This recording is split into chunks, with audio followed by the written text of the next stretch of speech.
Seja muito bem-vinda, muito bem-vindo ao nosso canal, que hoje nós vamos fazer uma breve análise, né, dos últimos acontecimentos para lá de lamentáveis no nosso país.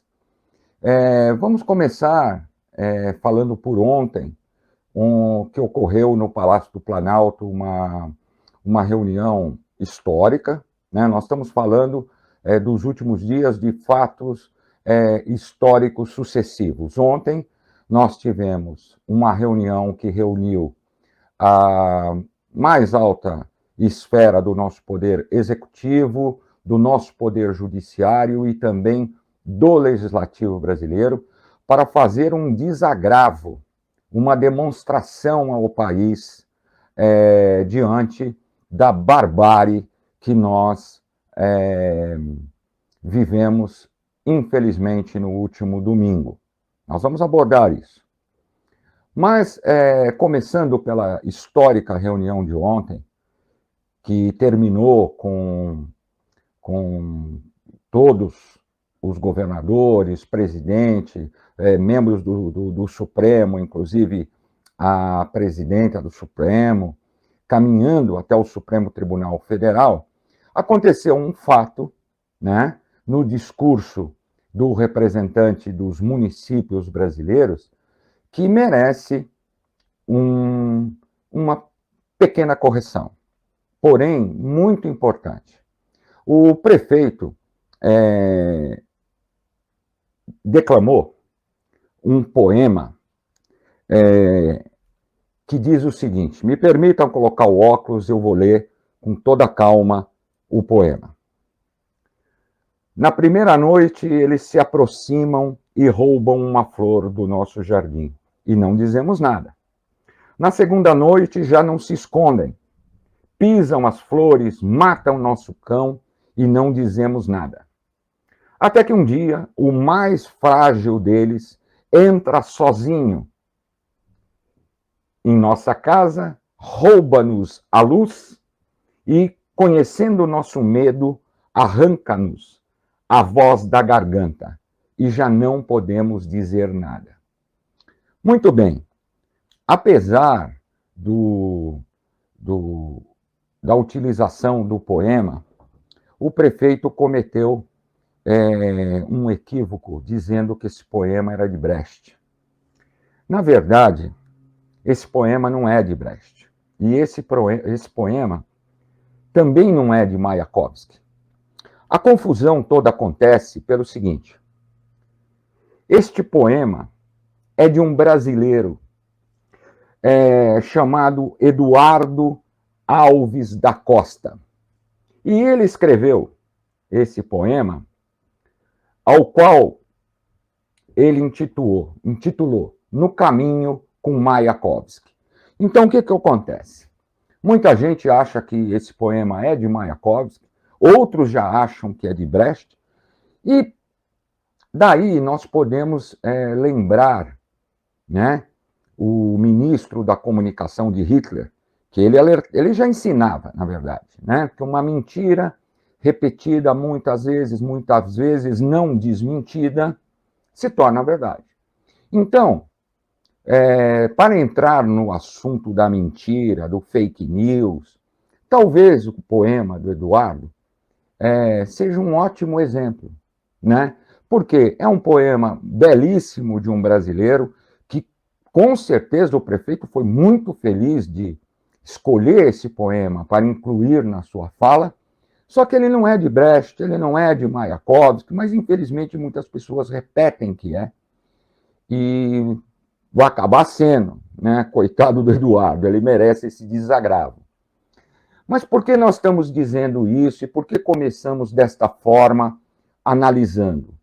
Porque a nossa cultura, ela foi atacada, ela foi uma das grandes vítimas dos atos bárbaros que nós presenciamos, não é? Sobrou até para as coitadas das mulatas, né? As mulatas de Cavalcante, que alguns dizem que a tela vale 8 milhões. Não, vocês estão enganados, ela não tem preço. ela pertence ao nosso patrimônio brasileiro, ao povo brasileiro. Faz parte da nossa cultura, riquíssima, que foi atacada, que foi atingida, né? Foi destruída, vandalizada, né? Pois bem, tudo isso fazendo parte da marcha fúnebre do fim do desgoverno de Bolsonaro. O desgoverno Bolsonaro acabou. Porém, deixou muito lixo, deixou muito entulho e muita destruição, né? Bolsonaro, que deixou o país às nossas custas, né? Elevadas, inclusive, né? Porque o voo que ele fez não é pouca coisa, né? Não é pouca coisa, com a sua entourage, não é pouca coisa, né? Muito bem, uma viagem enquanto presidente, portanto, a sua bagagem não pode ser revistada, ninguém sabe o que tinha lá, nós não vamos insinuar coisa nenhuma, né? Não vamos dizer que, lá na Espanha estavam levando uns negócios lá, né? O que será que levaram agora? Bom, como a legislação protege, né, a bagagem, não somos nós aqui que vamos, né, falar, não, eu quero ir lá ver, né? Porém, essa marcha fúnebre do governo Bolsonaro, do desgoverno Bolsonaro, inclui muita coisa, né? No domingo, como não podia deixar de ser, né, a imprensa, os jornalistas foram ameaçados, agredidos, espancados e roubados, né? De veículos internacionais, nacionais, todo mundo, sobrou para todo mundo, né? Muito bom, muito bem.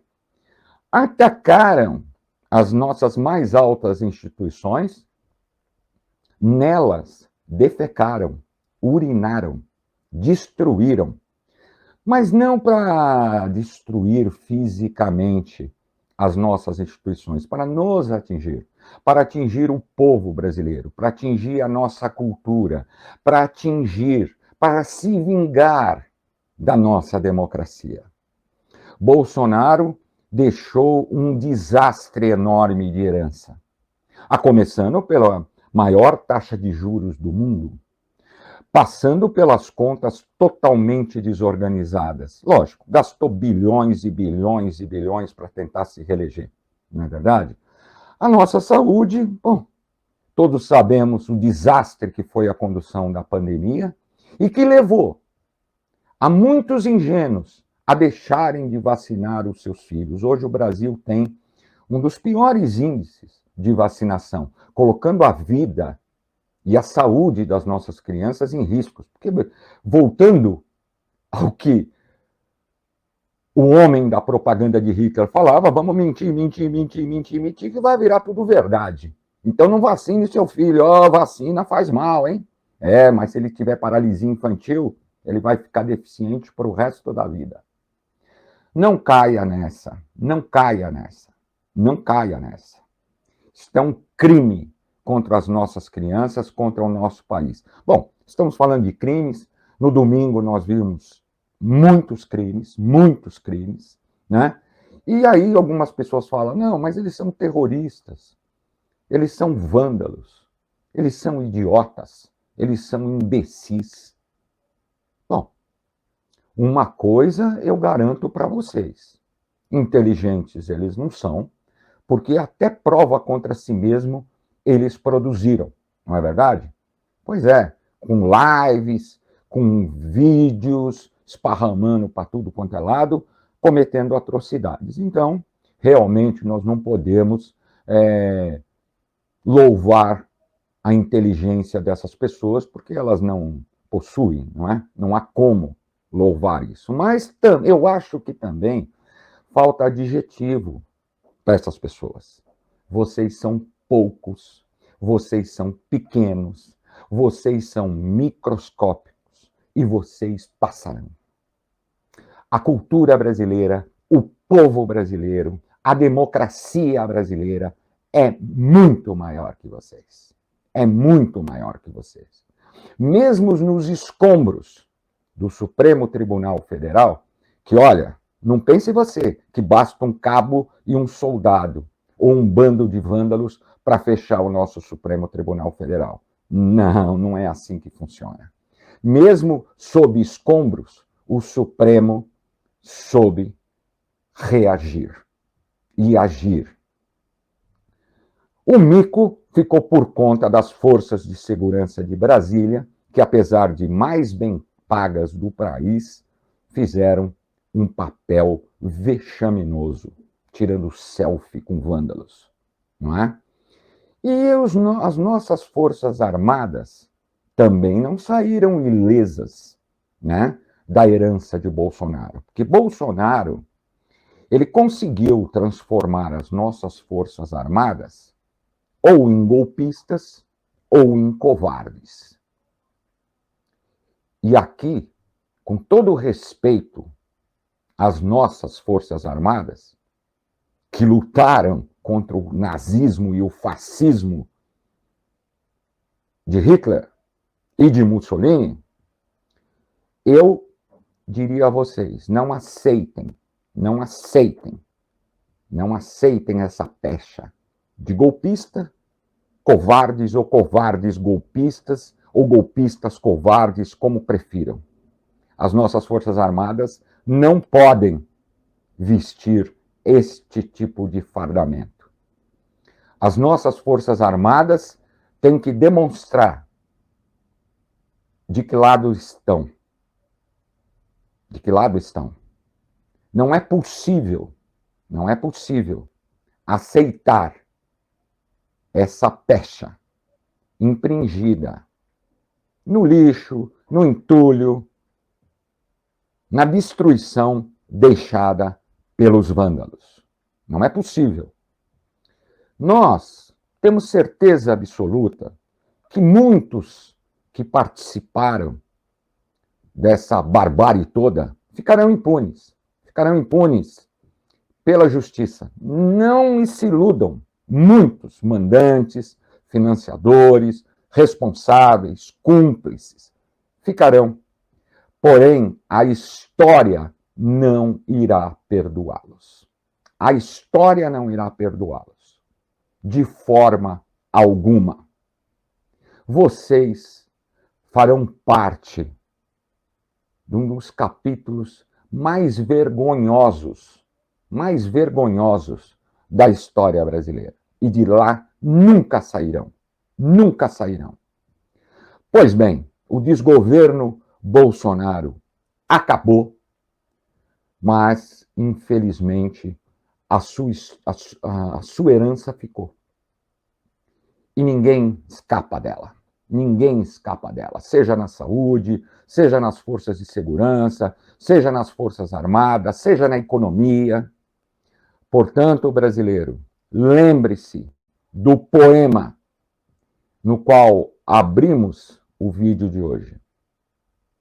Lembre-se, nós não podemos nos calar diante de tanta barbárie, de tanta enganação, de tanta fake news. Percebam que é muito fácil enganar a população, inclusive utilizando o nome de Deus. E aqui vale uma homenagem ao ministro Barroso do Supremo Tribunal Federal, que após a reunião histórica de ontem disse: existem pessoas que se colocam em nome de Deus, como representantes de Deus, mas que não merecem o reino dos céus. Por essas e outras que eu estou aqui, com a camisa da democracia corintiana. Eu quero aproveitar e mandar um abraço para o meu ídolo Adilson Monteiro Alves, o capitão da democracia corintiana, esse aí, ó, corintiano de 4 estrelas, né? Merece todo o nosso aplauso e consideração. Abraço, Adilson. Por quê? Porque eu acho que se a Gaviões da Fiel tivesse lá na esplanada, lá no Planalto, lá em Brasília, no domingo, aquela corja, aquela horda de vândalos teriam sido colocados para correr, com certeza. né? Coisa que a elite salarial das nossas forças de segurança foram incapazes de fazer, e sinto muito, vocês também escreverão isso na história das forças que representam. Bom, vamos encerrar, porque nosso vídeo está indo, já está ficando longo, e a nossa direção não gosta de vídeos longos, já me puxa a orelha aqui. E então, eu gostaria de lembrar você, antes de encerrar o vídeo, da importância da sua presença, assistindo os nossos vídeos, curtindo o nosso canal, assinando o nosso canal e clicando no sininho. Assim você nos ajuda a fortalecer o canal e também a combater esses tempos de trevas que, se por um lado aparentemente acabaram, deixaram muita escuridão esparramada por aí. Mas amanhã será outro dia e o sol há de raiar. Grande abraço, querido.